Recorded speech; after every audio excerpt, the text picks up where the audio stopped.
Olá, povo de Deus, terça-feira, 17 de outubro de 2023, Santo Inácio de Antioquia, 28ª semana do Tempo Comum. Nossa reflexão de hoje é a partir de Romanos 1, 16, 25 e Lucas 11, 37, 41.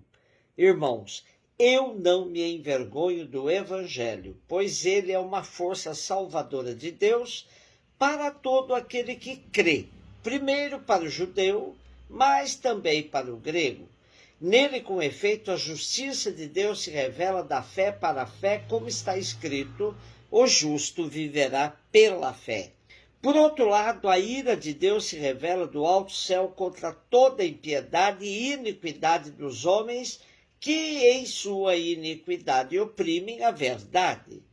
Pois o que de Deus se pode conhecer é manifesto aos homens.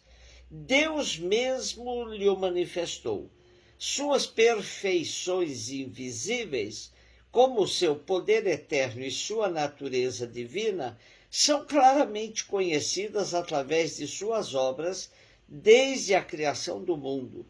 Assim, eles não têm desculpa por não ter dado glória e ação de graças a Deus como se deve, embora o tenham conhecido.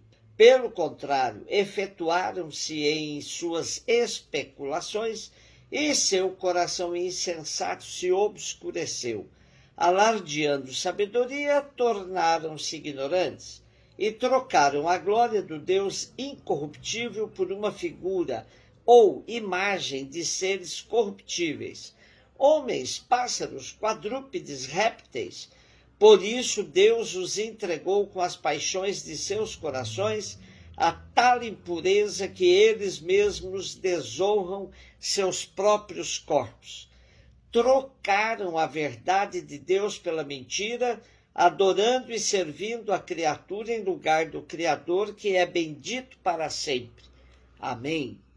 É significativo que Paulo diga que não se envergonha do Evangelho, pois exatamente o Evangelho era motivo de vergonha para muitos, sobretudo as autoridades judaicas que não aceitaram de forma alguma o anúncio do reino. Para Paulo, o Evangelho era a força salvadora para todo aquele que crê.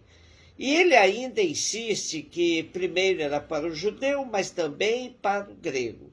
O grego aqui simboliza todo o povo não judeu. Por outro lado, o apóstolo, que já se apresentou como enviado, deixa claro que não é por força de sua oratória que a missão se concretiza, mas pela força de quem o enviou. É pelo poder de Deus.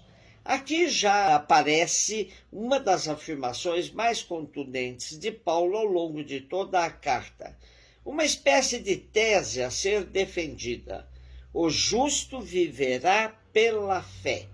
Mais adiante, ele também afirma que o justo será salvo pela fé. Crer para o apóstolo era comprometer-se com o projeto de Jesus até as últimas consequências. Portanto, ter fé em Jesus Cristo neste contexto era fundamental. E o contrário também era verdadeiro. Não crer significava viver na iniquidade, e esta não será perdoada por Deus. Para o apóstolo, toda a criação testemunha o poder de Deus, e negar isso não é admissível. Quando Paulo diz que, ao invés de louvar a Deus por toda a criação, a humanidade se ocupou de especulação, era uma crítica direta às filosofias gregas e outras, que faziam de representações animais um ídolo. Alardeando sabedoria, tornaram-se ignorantes e trocaram a glória de Deus incorruptível por uma figura ou imagem de seres corruptíveis, homens, pássaros, quadrúpedes, répteis. Assim, todos os demais cultos que eram praticados em Roma são inadmissíveis para o apóstolo, que afirma: trocaram a verdade de Deus pela mentira, adorando e servindo a criatura em lugar do Criador. Aqui está o desvio das filosofias que criavam mitos para substituir o verdadeiro culto, que só deve ser realizado para Deus. Lucas 11, 37, 41. Enquanto Jesus falava, um fariseu convidou-o para jantar com ele. Jesus entrou e pôs-se à mesa. O fariseu ficou admirado ao ver que Jesus não tivesse lavado as mãos antes da refeição. O Senhor disse ao fariseu: vós, fariseus, limpais o copo e o prato por fora, mas o vosso interior está cheio de roubos e maldades. Insensatos. Aquele que fez o exterior não fez também o interior? Antes dai esmola do que vós possuís, e tudo ficará puro para vós. Para um enquadramento exegético melhor, é bom levarmos em conta a perícope completa de Lucas 11, que abrange os versículos de 37 a 41. Na primeira parte de hoje, temos uma crítica severa de Jesus aos fariseus, onde lhes deixa claro que a prática da caridade é superior ao cumprimento da lei. Esse debate aparece diversas vezes em circunstâncias também diferentes. Nosso pequeno trecho mostra a crítica de Jesus ao comportamento dúbio, ambíguo, daqueles que filtram no comportamento que querem pregar e viver, e o que não lhes interessa pôr em prática. Diante disso, Jesus repreende o comportamento hipócrita dos fariseus, que aprenderam a viver de maneira camuflada, isto é, por fora pareciam os mais autênticos representantes da lei, por dentro selecionavam o que queriam viver ou não. Jesus opõe a religião exterior e formalista dos fariseus à religião interior do coração, que é para ele a exigência de Deus.